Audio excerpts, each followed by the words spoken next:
ఆ!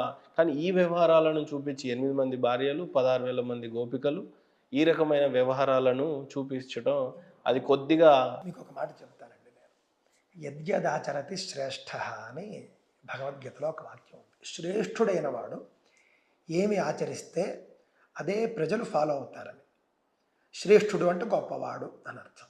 ఇప్పుడు మీ మతంలో మీ దేవుడో లేకపోతే మీరు గొప్పగా పూజించేటటువంటి ప్రవక్తో పెళ్లి చేసుకుని భార్యను ఎలా చూసుకోవాలి, కుటుంబాన్ని ఎలా చూసుకోవాలి అని మీ వాళ్ళు ఆచరించి చూపించలేదు. అందువల్లే మీరు ఎలా ఏడుస్తున్నారు. హ్మ్. ప్రభు పేరిట అందరికీ వందనాలండి. ఈ మధ్య 2 రోజుల క్రితం సిగ్నేచర్ స్టూడియోలోని ఒక ఇంటర్వ్యూ జరిగింది. అది జబర్దస్త్ కామెడీ షోని మించినటువంటి కామెడీ షో అది. అందరికీ తెలుసు కదా, ఈ మధ్య సిగ్నేచర్ స్టూడియోకి సాంబశివరావు గారు బ్రదర్ వెళ్ళిన తర్వాత దానికి కౌంటర్గా సమాధానాలు చెప్పడం కోసమని ఈ సిగ్నేచర్ స్టూడియో అయిన ఒక పంతులు గారిని, సంతోష్ కుమార్ అనేటువంటి ఒక పంతులు గారిని తీసుకొని రావటం జరిగింది. అయితే ఆ ఎంటైర్ వీడియో చూసిన తర్వాత బైబిల్ పైన కనీస అవగాహన ఎవరికైతే ఉందో వాళ్ళు నవ్వలేక చచ్చిపోతారు ఖచ్చితంగాను. పిచ్చ కామెడీ చేశాడు ఆయన వచ్చి. ఈ మహేందర్ అనేటువంటి ఆయన ఈయన ఏదో అడుగుతున్నాడు, ఆ పంతులు గారు తనకు తోచింది ఏదో చెబుతున్నాడు. ఇక్కడ గమనించవలసిన విషయం ఏంటంటే, స్పష్టంగా నాకు అర్థమైన విషయం ఏంటంటే, సాంబశివరావు గారు చాలా బలమైనటువంటి ఇంపాక్ట్ మహేందర్ గారి పైన వేశాడు. ఆ ఇంటర్వ్యూ జరిగిన తర్వాత ఆయన చాలా బలంగా హిందూ గ్రంథాల్లో లోపం ఉంది, దేవుడు అనేవాడు ఇలా చేయడం ఏంటి అనేటువంటి దాన్ని చాలా బలంగా ఆయన నమ్ముతూ అవే ప్రశ్నలు వచ్చినటువంటి ఆ వక్తని అడుగుతున్నట్టుగా కనిపిస్తుంది. అయితే ఈ పంతులు గారు ప్రారంభం నుంచినండి చివరి వరకు బైబిల్ పైన పడి ఏడ్చాడు. ఒక్కదానికి కూడా సరైనటువంటి మరి ప్రశ్న దాన్ని ఎదుర్కోలేకపోయాడు. పైగా ఏది పడితే అది మాట్లాడుతూ ఉన్నాడు. ఏం మాట్లాడుతున్నాడు ఆయనకి అర్థం కావటం లేదు.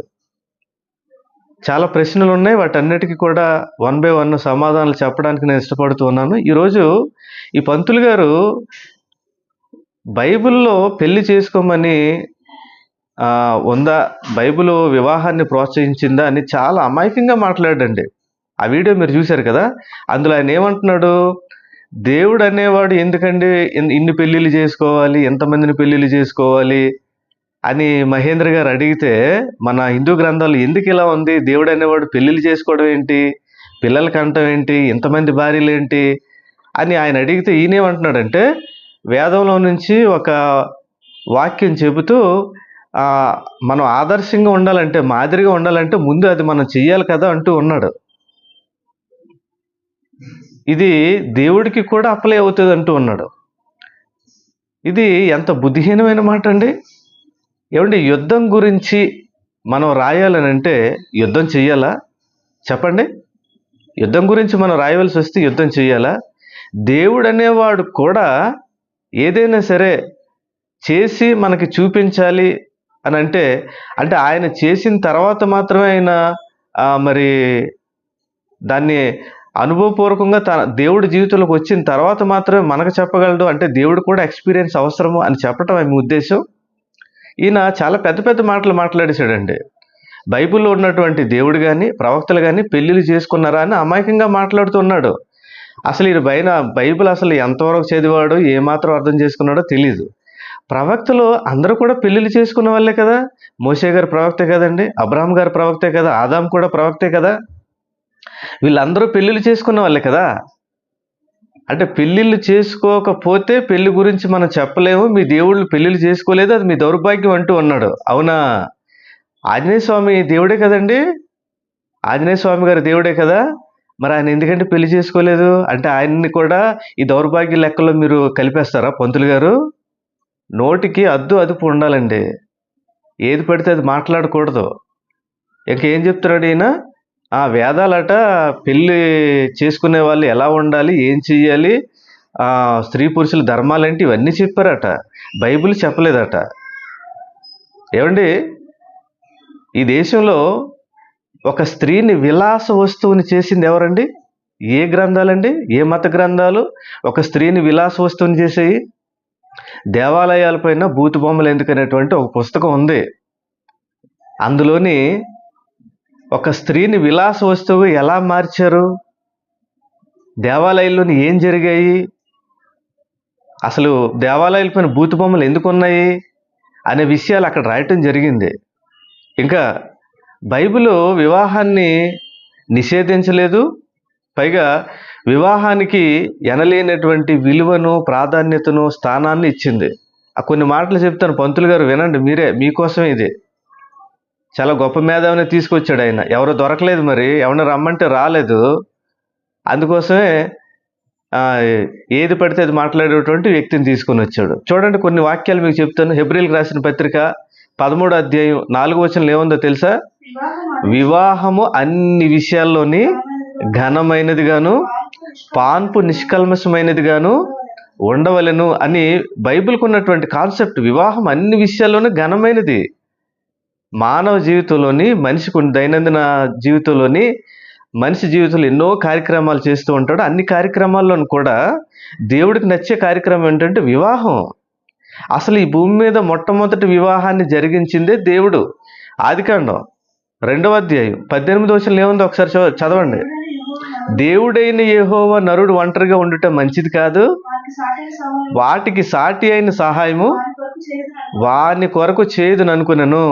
అసలు భూమి మీద మొట్టమొదటి పెళ్లి చేయాలనుకున్నది ఎవరంటే దేవుడు.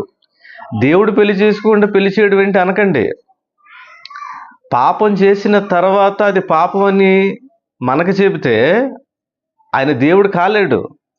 దేవుడు అన్ని చేసిన తర్వాత అనుభవ జ్ఞానం సంపాదించి చెప్పగలిగితే అతను మనిషి అవుతాడు, కానీ దేవుడు అవడు. ఇంకా చూడండి, మత్తయి సువార్త 19వ అధ్యాయం 10-11 వచనాలు చూడండి ఒకసారి.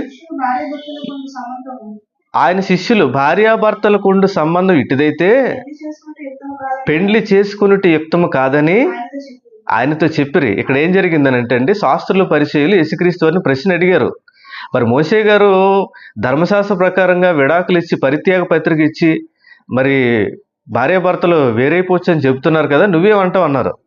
అప్పుడు యేసుక్రీస్తు వారు చెప్తున్న సమాధానం ఏంటనంటే, అసలు దేవుని యొక్క ఆలోచనలోని సంకల్పంలోని స్త్రీ పురుషుడు విడిపోవాలని లేదురా, విడిపోవాలని లేదు. వారు ఏకశరీరంగా ఉండాలి, వారు ఒక్కటి అవ్వాలి అన్నది దేవుని ఉద్దేశం. మీరైతే ఏం చేశారంటే, స్త్రీ ఒక భోగ వస్తువు, స్త్రీ ఒక విలాస వస్తువు, స్త్రీ మనం అనుభవించడానికి ఉంది అనుకొని మీరేం చేస్తున్నారు? పిల్లలు పుట్టలేదని, అందంగా లేదని, లేకపోతే డబ్బులు తేలేదని, జబ్బు పడిపోయిందని మీరు వదిలేస్తున్నారు. దేవుడు ఎట్టి పరిస్థితుల్లోనూ ఒకసారి పెళ్ళైన తర్వాత మరి మరణించినంత వరకు కూడా కలిసే ఉండాలి. ఒకవేళ మరణిస్తే విడిపోవలసి వస్తే ఆ భార్యాభర్తలు ఎవరు బ్రతుకున్నా సరే ఇంకోళ్ళు పెళ్లి చేసుకునేటువంటి అవకాశం లేదని బైబిల్ చెబుతూ ఉన్నట్టుగా యేసుక్రీస్తు వారు చెబుతూ ఉన్నారు. ఇంకా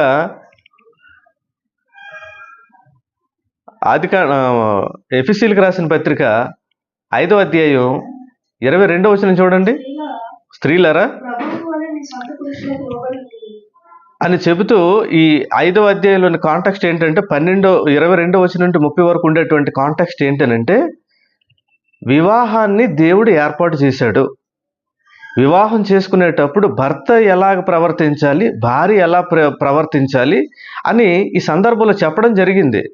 యేసుక్రీస్తు వారు వచ్చినప్పుడు చెప్పడమే కాదు, ఇది ఆది నుంచి ఉంది, ఎప్పటి నుంచో ఉంది. అక్కడ ఈ కాంటెక్స్ట్లో ఏం చెప్తున్నాడంటే, భార్య వివాహం చేసుకున్నటువంటి భార్య ఏ ధర్మాలు నిర్వర్తించాలి, భర్త అయితే ఏ ధర్మాలు నిర్వర్తించాలని చెబుతూ, పురుషుడైతే ఏ ధర్మాలు నిర్వర్తించాలంటే తండ్రిలాగా మారాలి, ఆదరించాలి, ప్రేమించాలి. ఇంకా యేసుక్రీస్తు ఎలాగైతే సంఘాన్ని ప్రేమించి సంఘాన్ని కాపాడటం కోసం తనకు తాను అర్పణైపోయాడో, బలైపోయాడో, అలాగే తన భార్య పిల్లల్ని ప్రేమించడానికి ఒక భర్త పురుషుడు బలైపోవాలి, అర్పణైపోవాలి అని ఈ సందర్భంలో చెప్పడం జరిగింది. వివాహానికి ఎంత విలువిచ్చాడంటే దేవుడు అంత విలువిచ్చాడు. ఇంకా స్త్రీకి ఎంత విలువిచ్చాడంటే దేవుడు ఆదరించి కూడా స్త్రీకి ఎనలేనటువంటి విలువని, గౌరవాన్ని ఇచ్చాడు. దేవుడు ఆదికాండంలో ఏం చెప్తాడంటే, సాటి అయిన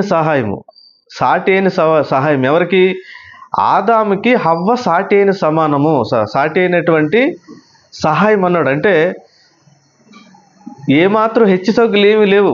ఆదాం ఎంతో, హవ్వ కూడా అంతే, సాటి అయిన సహాయం అని అంటే అది అర్థం.